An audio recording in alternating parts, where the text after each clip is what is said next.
बेचारा 5 नमाजें पढ़ाता है, सारी जिंदगी बच्चों को अलिफ बा ता सा पढ़ाता है। वो बेचारा सारी जिंदगी पीर बन ही नहीं सकता। पीर उसने ही बनना है जिसने 1.5-2 महीने गुस्ल नहीं करना। उसी ने बनना है जिसने कुछ 4-5 किलो लोहा उठा लेना है। कोई म्यार बनाओ। शेखुल हदीस ऐसे हैं जिनको मैं जानता हूं, बेचारों की बेटियों की शादियां नहीं हो सकी, पैसे कोई नहीं, और तुमने गवैये और नाथ खां अमीर कर दिए। जो जाके गवैयों के पास सोर सीधी करके आए, तपला सरंगी पे वो तुमने अमीर कर दिए, करोड़पति कर दिए। वो जाली पीर जो दुआ तक नहीं जिसे मांगनी आती, वो खरबपति है। और मस्जिद का इमाम बेचारा रो रहा है कि चलो कहीं से पैसे आ जाए तो मैं भी बच्ची की कहीं निस्बत कर दूं। मेरे अपने शहर की बात है, एक बड़ा कीमती बच्चा जामिया निजामी में पढ़ता था, उसके वालिद साहब आलिम थे, और बच्चा मेरे साथ बड़ी मोहब्बत थी। छोड़ छाड़ के वो बच्चा कहने लगा मैं साउथ कोरिया जा रहा हूं, मैंने नहीं पढ़ना।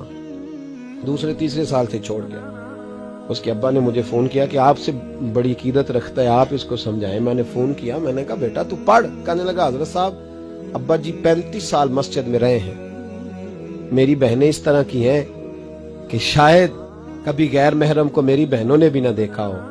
तीनों की तीनों कुरान की हाफिज़ा हैं, फाजिल अरबी अदीब अरबी किया, सारा दिन कुरान पढ़ती हैं।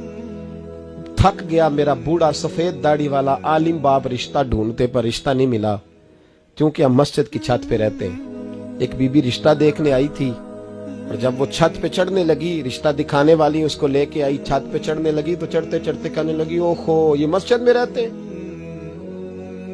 मेरा बेटा ससुराल आएगा तो दोस्तों कहां बिठाएगा, मैंने नहीं करना रिश्ता। कहते हैं मिन्नत की मेरे बाप ने कि छत पे जाके देख तो ले। कहने लगी ना भाई रिश्ता नहीं करना। इतना जुल्म इस कौम ने किया, इतनी ज्यादती। कहने लगा साहब मैंने नहीं पढ़ना, मैंने माल कमाना है, इसलिए कि मेरी बहनें रोती हैं। खुदा का खौफ करो, एक नात से भी गुजारा हो जाता है, मेहरबानी करो। और नात के लिए शोर की जरूरत नहीं होती, इश्क की जरूरत होती है। बस कर दो, बड़ा हो गया।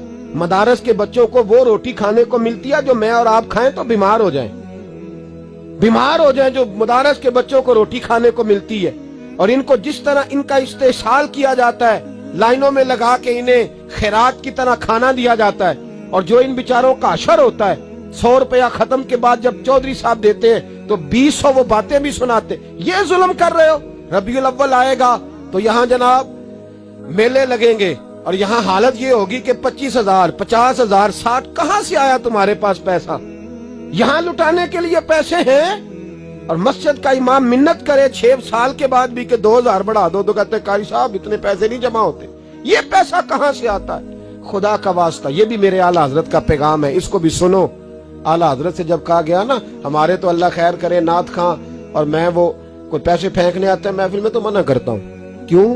इसलिए कि जब दथियों वाले पैसे लेके आते हैं ना मस्जिदों में और महफिलों में, तो फ्रंट सीटें फिर दथियों वालों के हाथों में होती है। गरीब महफिल मिलाद में भी छुप के बैठता है पीछे, और नाथ खां भी याद कर लेता है कि ज्यादा नोट किसने पकड़े हुए, ज्यादा नोट किसके हाथ में। वो फिर कहता है हाजी साहब है शेर तुहाडी नजर जे। मैं क्या बदबख्ता, नबी पाक दे नाम दा शेर भी बंदे दी नजर हो सकता है, जिसमें हुजूर की तारीफ हो रही हो, बंदे की नजर किस तरह होगी? शर्म करो, डरो अल्लाह ताला। सिर्फ दौलत की खातर ये भी फिक्र रजा है, करूं मद है अहले दुवल रजा, मैं करूं मद है अहले दुवल रजा, पड़े इस बला में मेरी भला, मैं गदा हूं अपने करीब।